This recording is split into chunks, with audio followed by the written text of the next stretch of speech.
Tem mais. Apoio. Care Plus. O lado plus da saúde.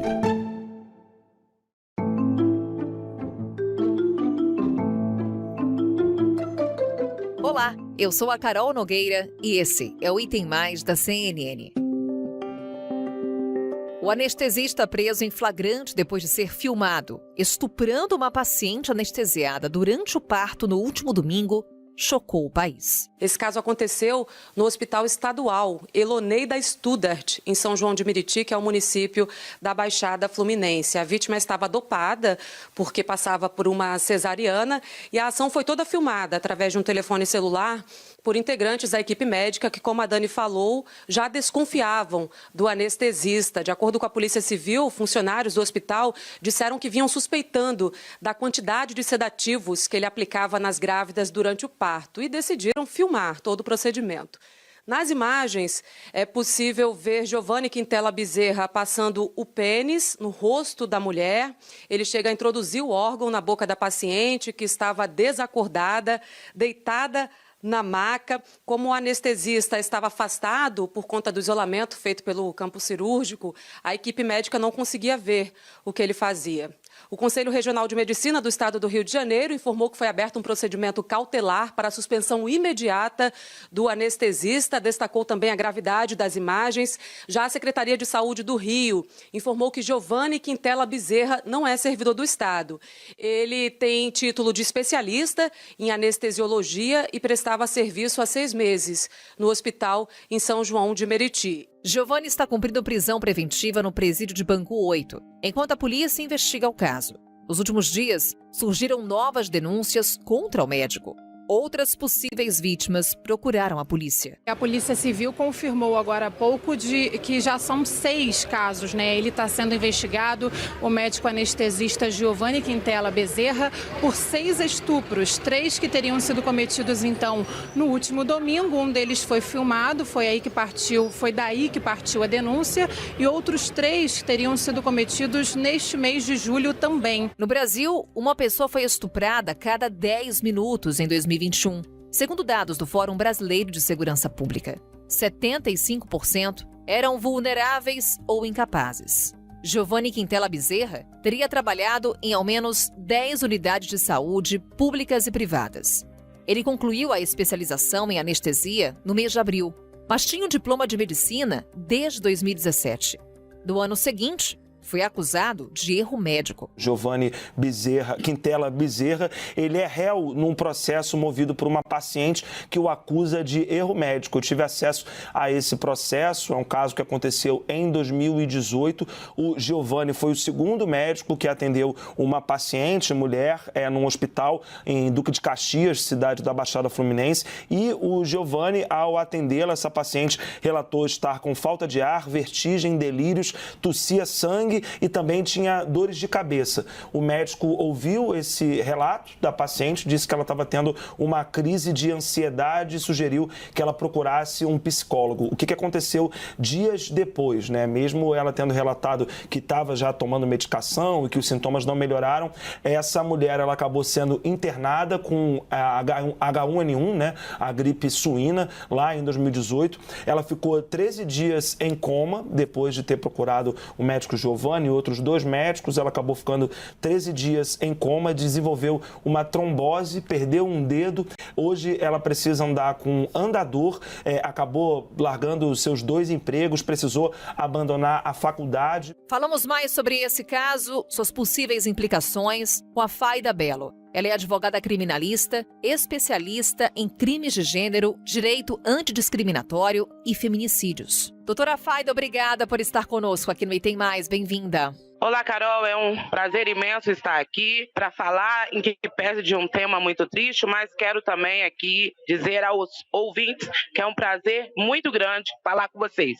Prazer é nosso, Faida. E como você falou, infelizmente, para falarmos de um caso que chocou a todos. No jornalismo, costumamos não adjetivar as situações, mas um caso como esse é impossível. É uma aberração, um caso revoltante. Faida, estamos diante de um crime de estupro. Pelo que conhecemos do caso, outros crimes poderiam ser imputados ao médico anestesista? Há agravantes, inclusive, diante da situação? Sim, inclusive a grande mídia, as pessoas têm imputado apenas o estupro de vulnerável. Claro que a gente sabe que quando um agente realiza qualquer tipo de ato, né, libidinoso com alguém que no momento não tem como oferecer resistência, é realmente este crime cuja pena vai até 15 anos.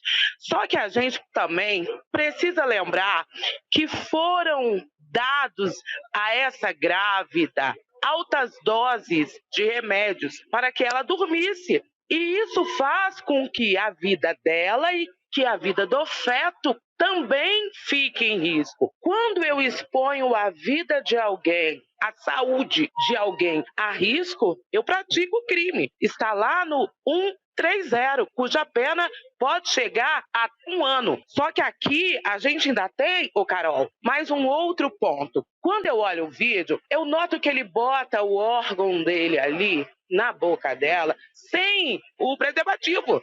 E aí, caso este médico tenha uma doença venérea e ele saiba disso, ou pelo menos há meios para que ele saiba, ele ali também vai estar sob a égide de mais um crime, porque ele expôs essa mulher a um outro risco de ter, então, para ela uma doença, que era dele. Então, aqui nós temos o estupro, nós temos este outro crime de expor a vida dela e do feto a risco iminente, e nós temos, caso ele tenha uma doença venérea, mais este crime de colocar em risco a grávida para que ela adquira a doença. E aí a gente está falando das possíveis imputações a esse médico, Fayda. E com relação ao próprio hospital, ele tem responsabilidade sobre o caso ocorrido? Perfeitamente. Mas antes disso, antes que eu me esqueça, é preciso relembrar que a lei diz lá, o 61, que quando eu realizo um crime contra uma mulher grávida, isso é causa para que agrave a pena. Então, além da pena que é oriunda dos crimes, essa pena será agravada porque a vítima era grávida. Quanto ao hospital, sim, ele pode e vai, claro, né, ter que responder em juízo de acordo com os danos que o médico realizou, porque é como se o médico fosse o hospital. Então, em que pese o hospital, como é uma pessoa jurídica, não virá réu em uma ação, isso não exclui o dever de dar a essa vítima um valor em dinheiro a título de dano moral. Voltando então a olhar para o Giovanni Quintela Bezerra, o médico anestesista que estuprou a mulher durante o parto, outros 2 pontos, Fayda. Há outras vítimas que relatam terem sido abusadas por ele. O quanto isso interfere nas investigações e, obviamente, numa possível condenação do médico. E o outro ponto é um debate que a gente sempre acompanha aqui no Brasil com relação ao cumprimento da pena, diante de uma possibilidade de aplicação da pena máxima para esse médico anestesista. O cumprimento em regime fechado se daria por quanto tempo, caso ele venha a ser condenado? Então, primeiro vamos em partes aqui. Quanto às outras vítimas, caso esses outros crimes tenham sido realizados de maneira idêntica, num curto espaço de tempo, do mesmo modo, a lei diz que vai aplicar a pena de um crime acrescida de até 2/3. Entretanto, a gente precisa relembrar que quando eu falo em estupro de vulnerável, eu falo de um crime que é grave, hediondo. E os crimes hediondos, eles têm regras mais rígidas para que este preso progrida o regime. Porque aqui no Brasil, a gente precisa relembrar que a pena não é eterna, né? A pena aqui é para que puna, inclusive para que este agente seja ressocializado. Então, o Brasil adota a forma progressiva de pena, mas sendo um crime hediondo, essa forma é mais rígida e leva, claro, um tempo maior do que os outros crimes. Uma outra dúvida que fica com relação ao caso, Fayda, são as pessoas presentes naquela sala de parto, durante a cirurgia, durante a cesariana. Inclusive, foram os próprios profissionais que trabalham com o médico e conseguiram obter aquele vídeo que conseguiu ali permitir a prisão em flagrante do médico anestesista. Os profissionais que estavam naquela sala, eles podem, de alguma forma, ser imputados por algum crime, por exemplo, por omissão? Eu acho improvável. E a razão é muito simplória. Veja que eles tinham ideia que ele estava realizando este ato ilícito, mas eles não tinham provas. Então, eles criaram uma forma para gravar o ato, para ter uma prova e aí, então, poder chamar a polícia.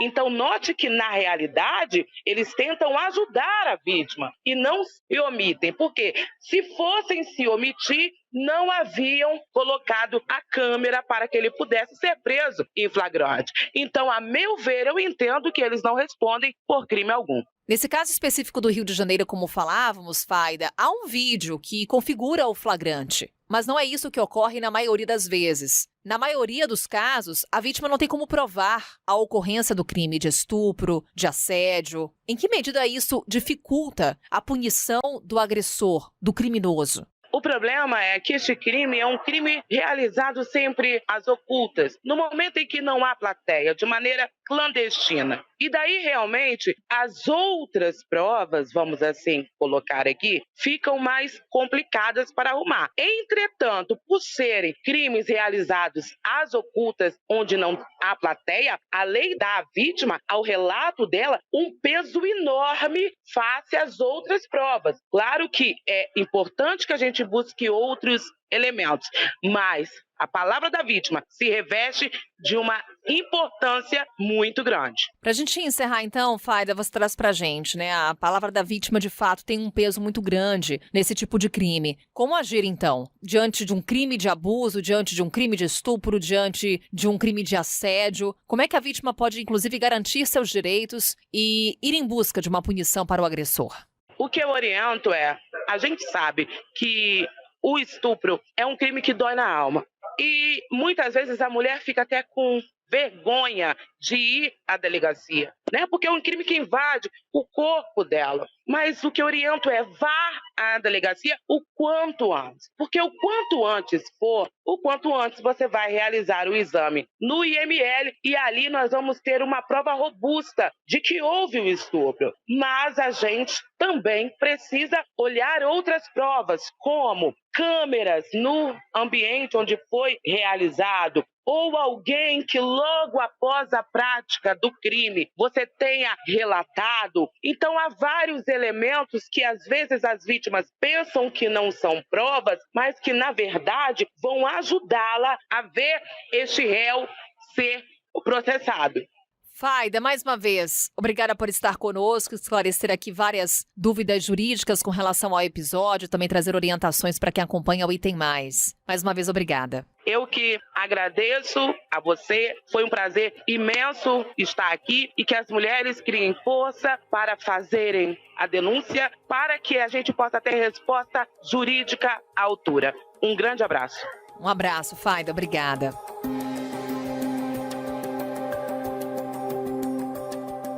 E vale destacar que a CNN tentou o contato com os advogados de defesa do médico anestesista, sem sucesso. O caso chocante, repugnante, revoltante do estupro de uma mulher sedada durante a cesariana reacende o debate sobre a violência obstétrica. A Delegacia da Mulher de São João de Meriti investiga se Giovanni Quintela Bezerra fez sedações desnecessárias ou com doses excessivas, e que podem, inclusive, ter colocado as vidas das vítimas em risco. Um estudo feito em parceria com a Escola Nacional de Saúde Pública da Fiocruz aponta que sociedades que toleram a violência contra a mulher tendem a naturalizar esse tipo de conduta contra gestantes, principalmente quando acontecem dentro de unidades de saúde. Estudos hospitalares divulgados pela Fiocruz, feitos entre 2011 e 2015, revelam que 44% das grávidas foram vítimas de maus tratos durante a gestação, 18% durante o trabalho de parto. Trazemos mais números para ilustrar esse alerta. Um outro levantamento da Fiocruz. Das 24 mil mães ouvidas entre 2011 e 2012, apenas 5% das pacientes do SUS tiveram um parto sem intervenções consideradas excessivas. 45% foram vítimas de maus tratos e 36% receberam tratamento inadequado. Qual é a raiz desse problema no Brasil? Por que é tão difícil combater esse tipo de violência? Sobre essas questões, conversamos com a Ana Amélia Brocanello. Ela é advogada especialista na área civil, direito de família e sucessões. Doutora Ana Amélia, obrigada por estar conosco aqui no Item Mais. Muito bem-vinda. Eu que agradeço o convite, Carol, e sempre que precisarem estarei à disposição. E o ponto que a gente vai levantar aqui, Ana, com relação à nossa conversa, é a violência obstétrica. Nada melhor do que entendermos o que estamos falando. Então vamos partir do conceito, Ana Amélia, o que é a violência obstétrica? A violência obstétrica, Carol, consiste na prática de procedimentos e algumas condutas que desrespeitam e agridem a mulher durante aquela gestação, seja ela no pré-natal, que ela realiza durante aquele período, seja no parto, no nascimento ou mesmo até no pós-parto. Ela pode ser caracterizada por uma forma psicológica, através de xingamentos, através de frases que a violam, fisicamente, né? Às vezes com exames, por exemplo, de toque realizado desnecessariamente, ou mesmo através da natureza sexual, que foi o que nós temos nesse último caso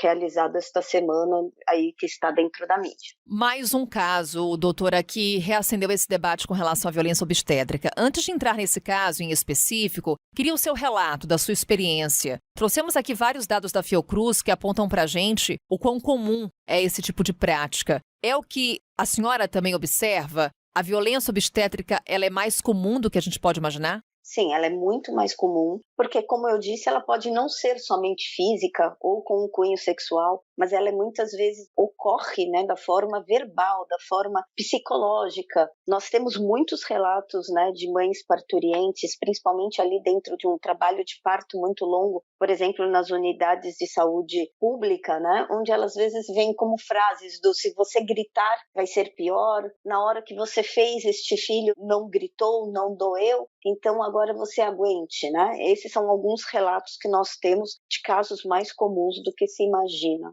E o autor dessa violência obstétrica pode ser diverso, doutora. Pode ser o médico ou a médica, o enfermeiro ou a enfermeira e até mesmo o próprio hospital? Sim, nós temos aí não somente, né, o caso dos médicos que fariam essa violência, mas qualquer pessoa que teria este contato através da saúde, né, para procedimentos de saúde da gestante. Então poderá ser feito por enfermeiras, o corpo clínico ali envolvido ou algum ente do hospital ao longo dessa realização do parto, pré-parto ou até mesmo, como nós dissemos, do pré-natal. Então vamos a esse caso que reacendeu esse debate, doutora, desse médico anestesista que estuprou uma grávida durante uma cesariana. A delegada, numa entrevista coletiva, ela apontou que não se cumpriram certos protocolos a que a mulher tem direito no momento do nascimento do filho. Afinal, doutora, quais são esses protocolos? Quais são os direitos da gestante? Os direitos da gestante, eles parecem uma coisa nova, né? Parece até uma situação que vem recente. E ele não é. Vem de uma carta da OMS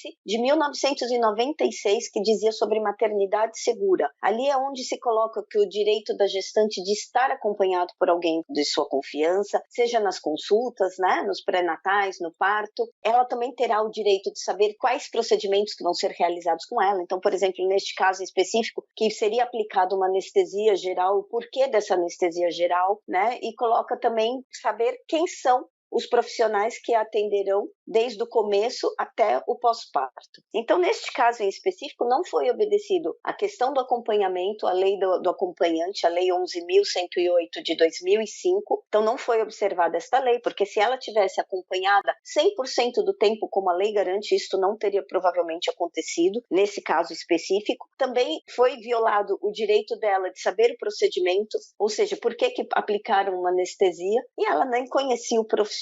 Então, há uma violação ali desde o começo até o final da duração do parto em si. Quando essa mulher, ela identifica que um direito seu está sendo violado, qual que é o procedimento, doutora? O que ela tem que fazer? Ela tem que prestar queixa, né, oficial dentro da administração desse hospital. Pode ocorrer a violência obstétrica, no caso, numa clínica ou até mesmo num laboratório, na realização de um exame. Então, vamos lá, ela vai realizar um exame pré-natal, por exemplo, uma ultrassonografia. Não permitem que entrem com ela dentro desta sala. Então, isso também é uma violência obstétrica, então ela tem que procurar a administração administração prestar a queixa, exigir que seus direitos sejam cumpridos e abrir, se necessário, um procedimento e até mesmo uma queixa criminal, se isto chegar a últimos casos. Acontece, doutora, que não há uma tipificação, ou seja, quando a gente observa a lei, não há uma categoria específica com relação à violência obstétrica. Então, como é possível punir, do ponto de vista legal, esse tipo de violência? No caso do médico, vai parar este processo ético dentro do CRM e profundamente, uma vez observado que isto realmente houve uma violência, ele vai ser, através do Código Penal, por injúria, constrangimento ilegal, dano psicológico da vítima, a divulgação, por exemplo, de imagens de nudez e até mesmo por lesão corporal. No caso dela,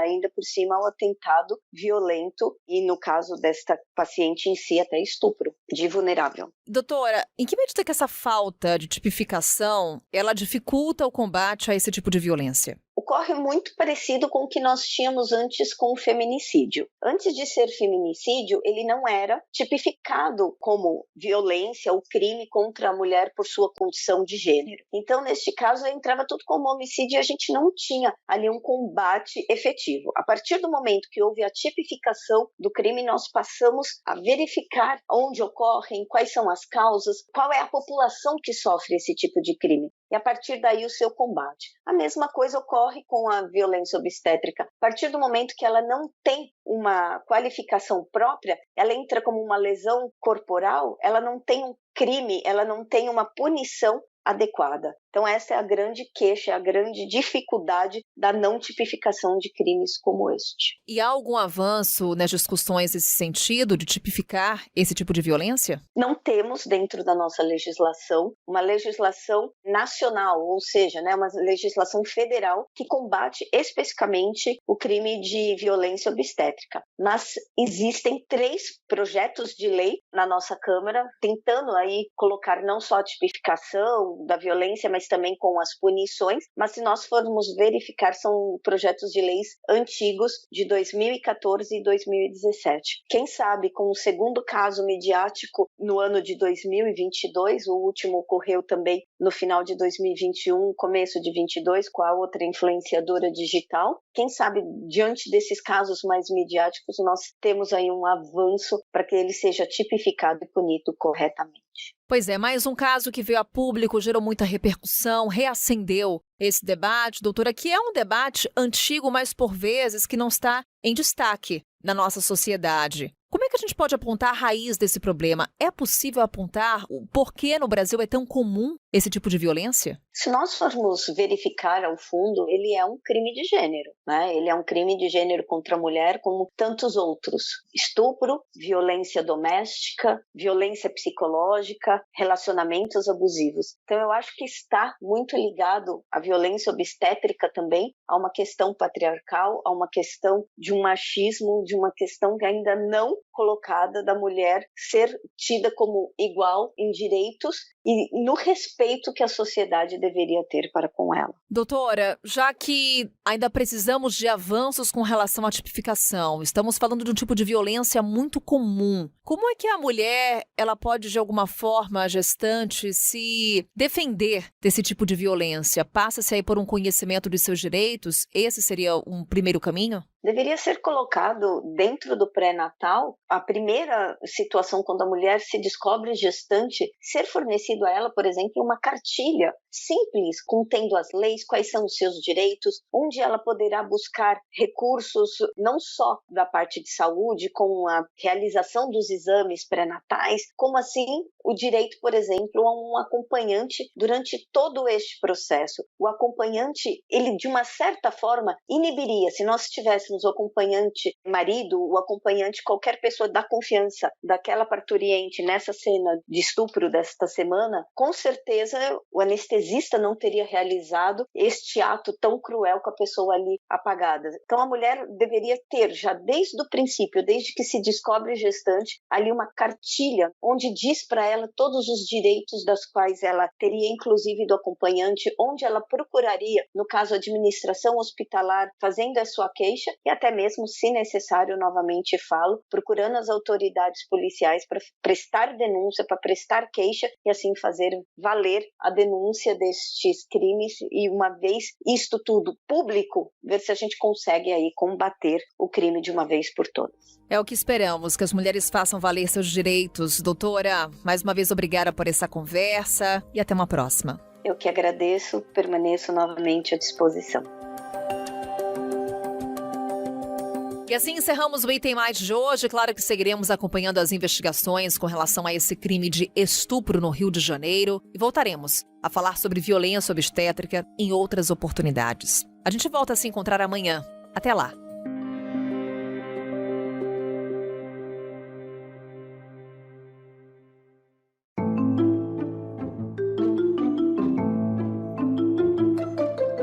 Com a minha apresentação, Carol Nogueira, este podcast foi produzido pela Maremoto para a CNN Brasil. Roteiro e pesquisa, Lucas Scherer. Pauta e produção, Danilo Santana. Edição e sonorização, Luan Alencar. Coordenação geral, Paula Weinberg e Felipe Gomes. Coordenação de produto, Verônica Schneider. Coordenação editorial, Carolina Farias. Você também pode ouvir o Item Mais no site da CNN Brasil e aproveite para conhecer os nossos outros programas em áudio. Acesse cnnbrasil.com.br/podcasts.